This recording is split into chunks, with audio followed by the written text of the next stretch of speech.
Hey everyone, I got a little comparison here. Wanted to do um, of a high-level golfer on the left, and then a decent golfer on the right.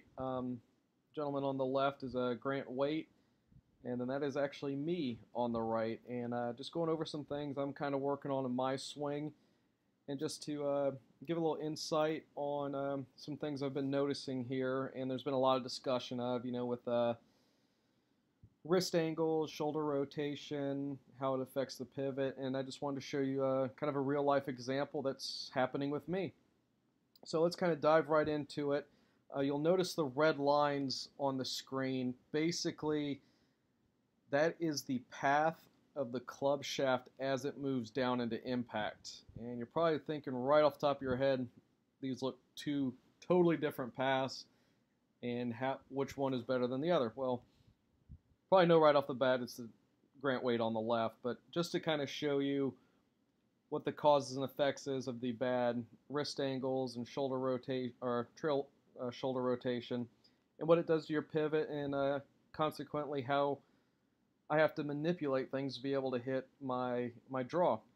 So you can see in this setup, both players look pretty good, and I'm just going to jump us both up to the top of the backswing. And the yellow lines are representing where the shaft is at the top, or at P4.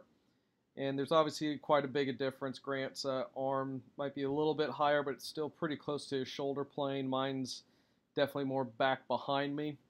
And so what we'll do is take a look. First thing right away, Grant's wrist is definitely in a better position than mine. I just got a little cup in here. I know the lines are kind of blocking it, but I got a little extension or cupping in my left hand, or my lead hand, and also my right hand's a little bit more extended or straightish instead of trying to be bent backwards, which I'd like to see more with my swing to kind of help things out.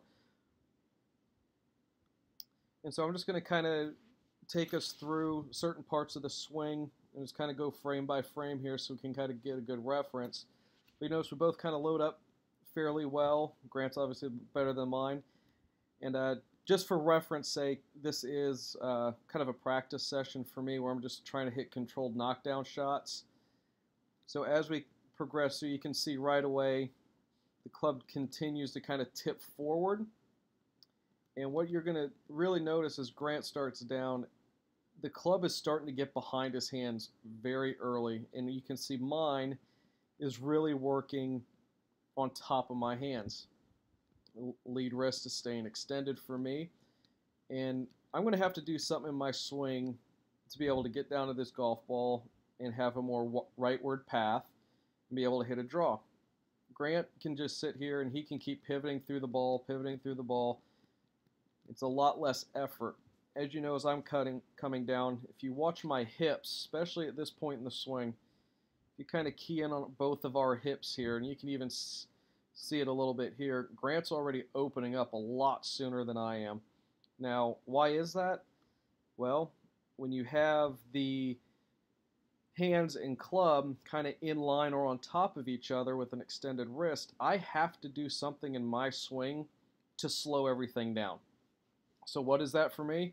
I have to stall out my pivot, and then I will have to actually start to early extend. Early extension is when the hips kind of will jet forward, and another kind of telltale sign is if you watch my head here up against this green line, it will actually start to pull away. So as the hips thrust forward, my head's going to kind of tip back away from this green line, and there's the early extension. That early extension allows me to swing out at the ball to be able to hit my draw, which is what I wanted to do. And so by slowing down, because the shaft isn't getting behind my hands early enough, that's why the early extension happens. And we'll see as we get down to where the, excuse me, right here is about the most the club head gets behind my hands. And you can see how late that is in the downswing. Also start to notice on the left, Grant's more opened up than I am. Both the shoulders, you can still see my lead shoulder here. Grant's is already starting to turn around him. His hips are a lot more open than mine. Mine are almost dead square. maybe slightly open if I'm lucky right here. And you can see how I'm pulling off this green line as well. So as we go in, shaft parallel to the ground, again, Grant's a lot more open. Even as we progress down a little bit further, you'll notice how my right knee is starting to kick in toward the golf ball too much. And also look at this, the trail heel, or the right heel. Mine's already starting to lift off the ground. This is part of the early extension. Knee's starting to kick out toward the golf ball. Pivoting is slowed down a tremendous amount. And then we match both Grant and I up at impact. You can see how much lower the shaft is compared to mine.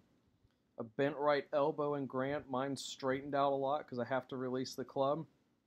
And again, the banking of the trail foot's another indicator that my pivot is completely stalled out. Again, the hip rotation in Grant is much greater than mine is.